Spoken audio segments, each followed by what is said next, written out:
अस्सलाम वालेकुम। आईसीएमए के बारे में हम डिस्कशन करने वाले हैं कि क्यों पाकिस्तान में रहते हुए ये बेस्ट ऑप्शन है।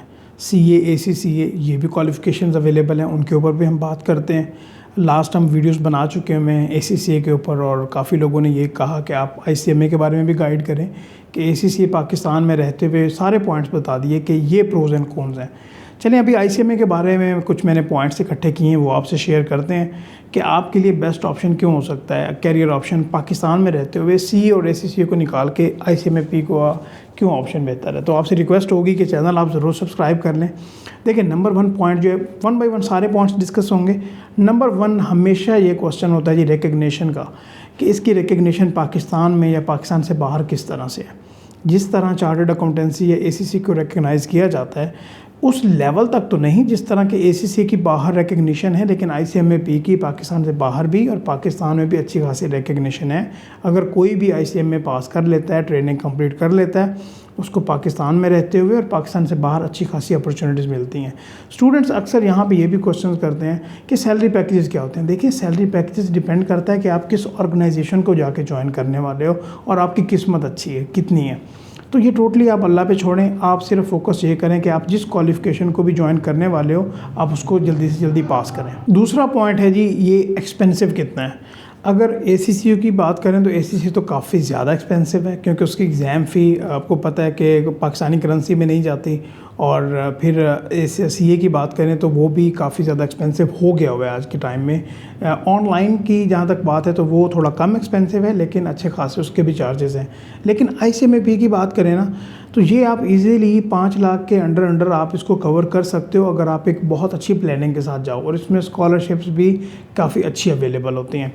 नेक्स्ट जो एक मैंने पॉइंट बताया जी वो बहुत इंपॉर्टेंट है। एक मैंने आईसीएमए मेंबर के साथ इंटरव्यू किया था और वो जॉब कर रहे थे गवर्नमेंट सेक्टर में, और उन्होंने मुझे बताया था कि गवर्नमेंट सेक्टर में अगर आप एडवर्टीज़मेंट देखेंगे तो आईसीएमए की काफ़ी ज़्यादा मेंबर्स अवेलेबल होंगे जो कि जॉब कर रहे होंगे। और ये मैंने खुद भी देखा है। जब मैं किसी गवर्नमेंट सेक्टर के ऑडिट पे जाता था तो वहाँ पे मुझे आईसीएमए के मेंबर ज़्यादा देखने को मिलते थे एज़ कम्पेयर टू सीए। अभी उसकी मुझे रीज़न नहीं पता, चाहे तो आईसीएमए की जो बॉडी है वो ज़्यादा प्रमोट करती है गवर्नमेंट सेक्टर में अपने मेम्बर्स को कि वहाँ पर उनकी रिकग्निशन ज़्यादा हो, which is very good step. तो यहाँ पर गवर्नमेंट सेक्टर हो या प्राइवेट सेक्टर हो तो रिकग्निशन अच्छी है, लेकिन एक यहाँ पर ड्रॉबैक भी है।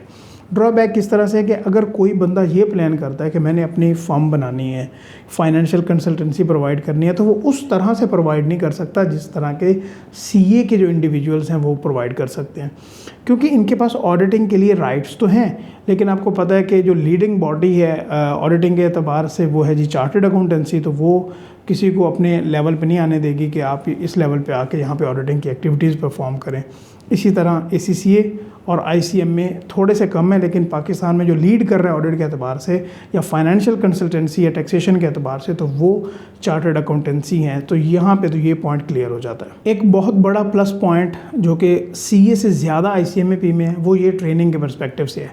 अगर कोई भी बंदा आईसीएमए के सारे पेपर पास कर ले तो उसको सीए की ऑडिट फर्म से भी अपॉर्चुनिटीज़ मिलती हैं ट्रेनिंग के लिए, और अगर वो किसी कंपनी में भी अपना एक्सपीरियंस गेन कर लें तो वहाँ पे भी उनका एक्सपीरियंस काउंट हो जाता है, जो कि 3 साल का एक्सपीरियंस है। ये बहुत बड़ा प्लस पॉइंट है। सीए में तो ये है ना कि आईकैप ने ये कह दिया कि आप इन ऑर्गेनाइजेशन से अपनी ट्रेनिंग कर सकते हो, चाहे वो ऑडिट फर्म्स हों, चाहे ट्रेनिंग आउटसाइड प्रैक्टिस की ऑर्गेनाइजेशन हो, जिसमें कुछ बैंक्स भी हैं, एससीसीपी है, कुछ और कंपनीज़ हैं।